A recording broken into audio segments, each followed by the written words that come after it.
Lors de tout départ du plot, il existe deux variantes de position initiale. Lors du grab start, le nageur se positionne avec des jambes légèrement fléchies et les doigts de pied cramponnent le bord du plot.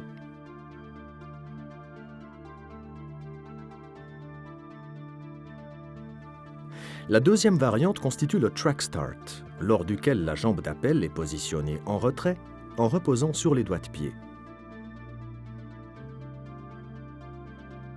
Les doigts cramponnent le bord à l'avant du plot. Le poids du corps repose vers l'avant sur la plante du pied et la tête est légèrement rentrée.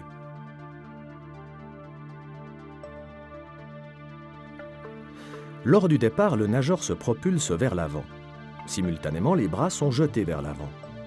Dans un premier temps, le bassin s'abaisse puis se meut vers l'avant. Les genoux se plient encore plus. Dès que le bas des jambes a atteint la position horizontale, les jambes poussent vers l'avant de manière explosive.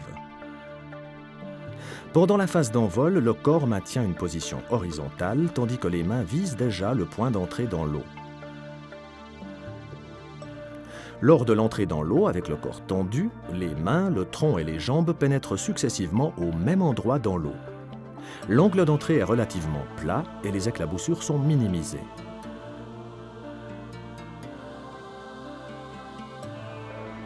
Après l'immersion, la tête et les bras redressent le corps en position horizontale pour éviter de plonger trop profond.